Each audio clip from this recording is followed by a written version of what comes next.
What if the greatest victory in American history was not a battle won with bullets, but a winter survived by men who had every reason to give up?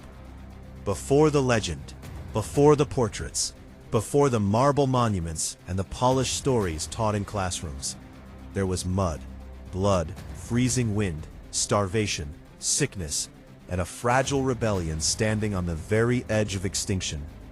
And at the center of that storm stood George Washington, not as an untouchable icon carved in stone, but as a weary, burdened, relentlessly determined commander, carrying on his shoulders the impossible task of holding together an army that by every military calculation should have collapsed. Because when the American Revolution began, the colonies were not a unified nation, but 13 deeply divided territories with conflicting interests, weak coordination, little money, no standing professional army worthy of comparison to Europe's great powers, and almost no realistic path to defeating the British Empire, the most powerful empire on earth, backed by the strongest navy in the world, veteran regiments hardened by years of warfare, vast industrial resources, disciplined logistics, global influence, and commanders who viewed colonial resistance as little more than a temporary rebellion waiting to be crushed beneath the disciplined boot of imperial force. And yet, against all logic, against all probability, against all the brutal realities of war, a starving army refused to disappear, and that refusal changed the world forever. Because George Washington understood something deeper than tactics, deeper than formations, deeper even than victory itself. He understood endurance.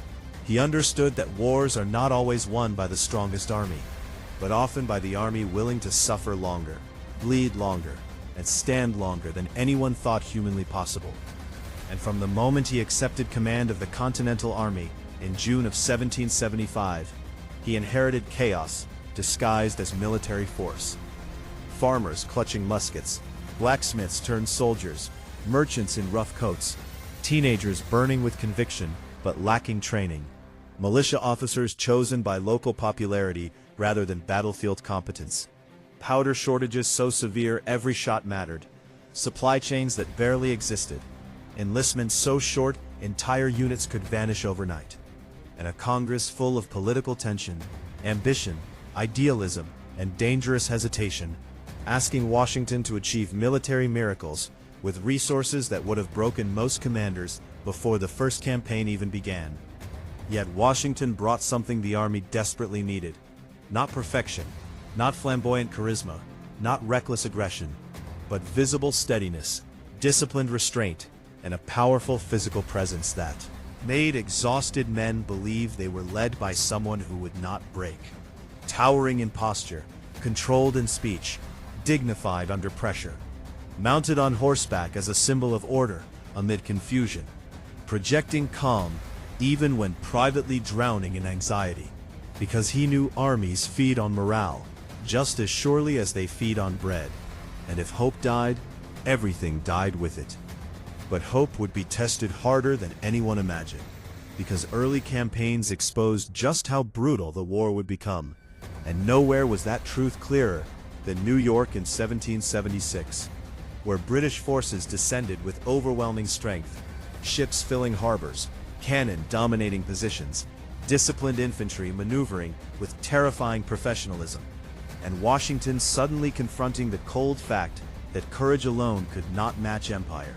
As battle after battle forced retreat, positions were lost, men captured, morale shattered, and the revolutionary dream seemed to flicker like a candle in violent wind, while frightened civilians wondered whether independence had been fantasy all along.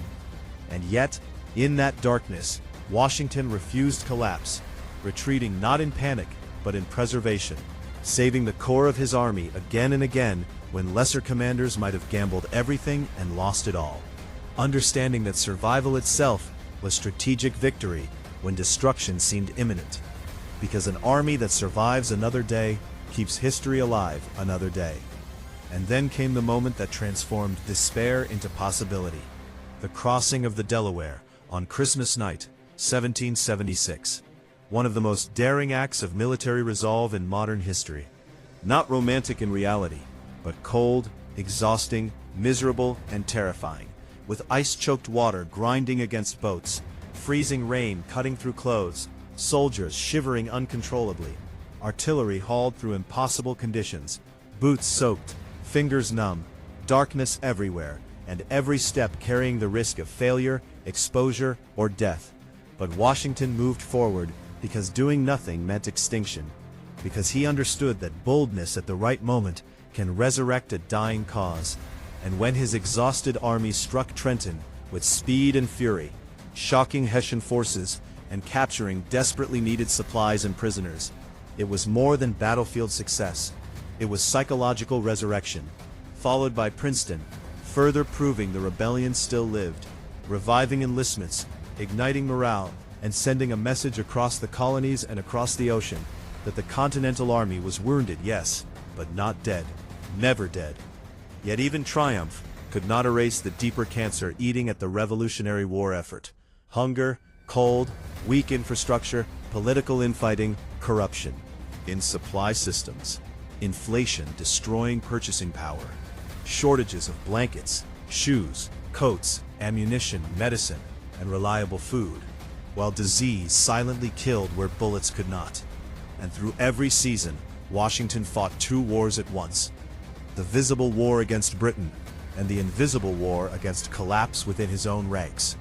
And then came 1777, a year of brutal strategic setbacks and mounting pressure, as British operations captured Philadelphia, humiliating the revolutionary cause politically and emotionally, while Washington's battered forces withdrew toward what would become the defining test of endurance in American military history: Valley Forge, a name now wrapped in legend, but legend often softens what reality was, because Valley Forge was suffering stripped bare.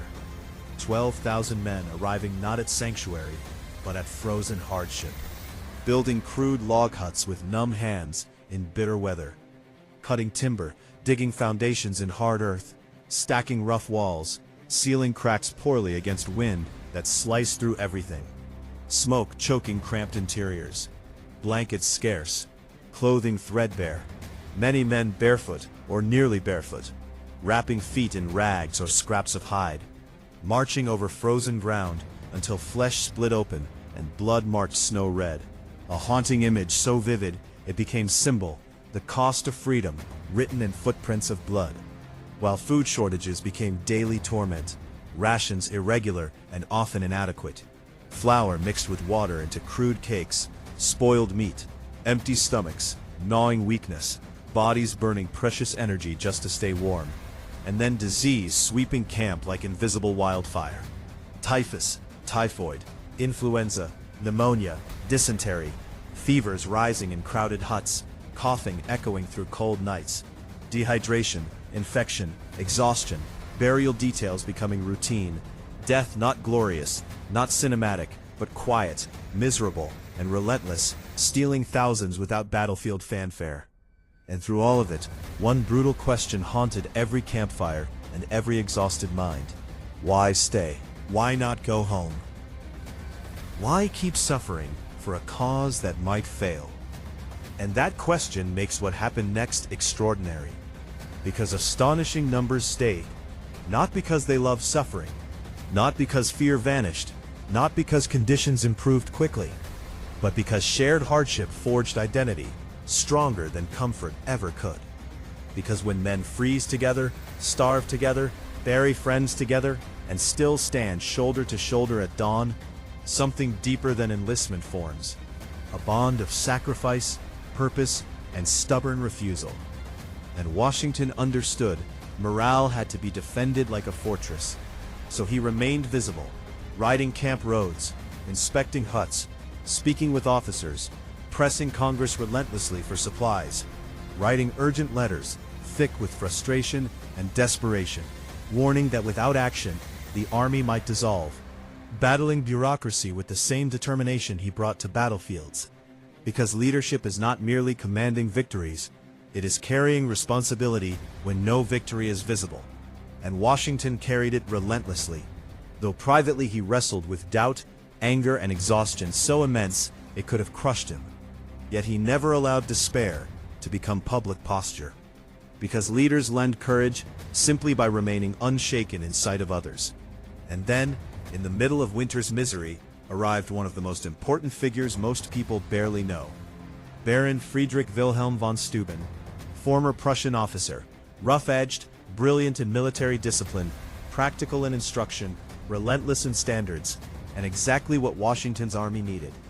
Because courage without organization bleeds unnecessarily, and von Steuben began transforming ragged survivors into disciplined soldiers, drilling formations, standardizing loading procedures, teaching bayonet tactics, improving sanitation, enforcing camp order, creating manuals, correcting officers, demonstrating movements personally, shouting, sweating, adapting European discipline into practical American warfare. And slowly, chaos became structure, awkward militia movements became coordinated maneuver, confusion became confidence, and soldiers began believing not merely that they could survive, but that they could fight Britain's best and stand their ground. Because nothing strengthens morale like competence, and Washington watched the transformation with deep understanding.